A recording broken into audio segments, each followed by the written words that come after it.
Hello and welcome back to another Q&A episode of the Thrive in 5 podcast. This week we have been talking about stress and that long-term, horrible, nagging, building stress that a lot of us feel, particularly when you are in the professional world. And today I wanted to address a couple of questions that have come up off the back of these episodes. And we're just going to delve into them really and start exploring them. And the first one was around food and stress, and basically saying, look, the only tool that I have to handle my stress is eating, but I want to stop because I'm trying to lose weight. What can I do? And this one hits home for me and for so many of the women that I work with. I completely get it. Often when we finish work, we are stressed. We've spent a day of being on, of being, holding it together, being professional, working hard, and we come home and we're exhausted. And all we want is something to help us switch off, something to make us feel better. And this is prime time for emotional eating. And emotional eating doesn't mean that you are doing anything wrong. It is not a sign of failure at all. I think a lot of us feel guilty when we do something like emotionally eat, particularly when it's around stress, because we feel like we've failed, we feel like we don't have enough willpower, we feel like we are letting ourselves down. And often that stress eating is the thing that's holding us back from losing weight. But the fact is, it's really important to understand what causes stress eating. And it's exactly what I've talked about over the last couple of episodes. It is your body and your brain crying out for something to relieve the pressure and the intensity that is under. Your brain is dealing with a whole bunch of stuff and all it wants is to feel good. It gets home and it's like, I just want to feel good. I am knackered. I want something to make me feel better. And for whatever reason, you have learned that food makes you feel good. It's a coping mechanism. It's a way of giving you that nice little dopamine rush. It's the same dopamine rush you get, and I say this very honestly, if you buy something online, you get that little dopamine rush. It's the same dopamine rush that you get when you put something into your online shopping basket or anything like that. And in the grand scheme of things, and I always say this to clients, as far as coping mechanisms go for stress, food is it's an okay one. Like, it still allows you to function as a normal human being. It's not like you're watching inappropriate pornography or snorting cocaine. Like you're eating a chocolate bar. But the challenge for us becomes that food becomes the only way we have to handle stress. Whenever something stressful happens, we turn to food. And it works short term, don't get me wrong. It gives you that hit of comfort. And so it becomes a go-to. But then you feel guilty. You feel like you've ruined your diet, ruined your day. And the cycle repeats and repeats. And it gets you into this place where you stop enjoying your food. You don't enjoy the food you're eating when you're stress eating because you feel bad about it, and it makes weight loss harder, and it ends up creating more stress overall.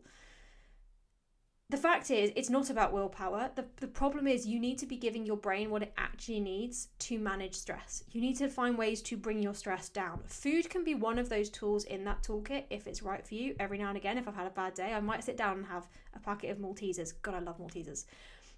But it's important that you have other tools in your toolbox as well, and that you're doing the other things that we talked about over the last week, the things we talked about in Wednesday's episode around connecting your body and your brain, ways to bring your stress levels down proactively rather than turning to food in the moment, that you're doing things kind of building up to that to help you manage the stress eating should it arise.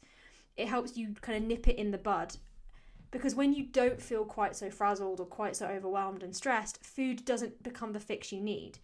And then there are also things that you can do in the moment. And I actually cover these things off in the After Work Stress Eating Solution, which is a free resource that I put together. It's in the episode notes of this podcast. It's basically strategies that I use with my clients to help manage after work stress eating, creating transitions between work and home, and finding ways to manage the cravings when they pop up after work. So go check that out.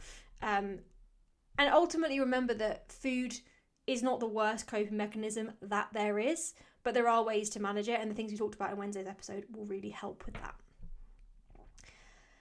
And then the second question I got was one that was really interesting, and I was chatting with a client, and this was when this question came up, and she asked the question, like, I feel really stressed, but I don't know if it's burnout or if I'm just overwhelmed and a bit tired. And this is such a powerful question, because when you're in that moment, it can be really hard to tell the difference. Like, is it just a stressful week? Am I just dealing with a lot of stress right now, and once I get to the weekend, it will be fine? Or am I at the point where it's gone too far, where I've tipped over the edge? And the way that I sort of define the difference, the way that I think about it, is that when you're overwhelmed, or under stress, it's like being in a storm. It's loud and messy and chaotic, but you can see the other side of that storm and you know that there's normality on the other side of that. Whereas burnout is that feeling when the storm has ended and you feel empty, like a shell of yourself off the back of it. When the storm has ended and you still feel like you're stuck. And that was how it felt for me. Anyway, I've been through burnout maybe, well, in my professional life, I've been burnt out twice. It happened when I was at university as well, but that was a slightly different thing. But when I was in my professional life, I've hit burnout twice. And that's how it felt. There were periods in the lead up to it where I was in that storm where it was loud and messy and chaotic and everything felt kind of, I was in this buzz and I was just going, it was fine. But there was a point where it tipped, and it tipped into this place of like, I just can't do this anymore. Like, I would be lying awake at night knackered but unable to sleep. I would look at my laptop. I remember looking at my work laptop in my office and to be like, I can't open this. I can't do it. And having to like drag myself into the office, and it almost feeling like everything was like I was going through life through a fog. I reached a place where I stopped doing the things that I enjoyed. I stopped cooking food. I stopped I was eating a lot, but I wasn't enjoying any of the food that I was eating. It was just there. I was eating it because I could, and I was eating it because I knew it should make me feel better, but it didn't. And I just felt very numb and very flat. And unlike when I was stressed and I felt heightened, burnout for me, and whenever I've seen it in clients, everything feels flattened. I think that's the difference. Overwhelm, everything feels very volatile. In burnout, everything feels very numbed.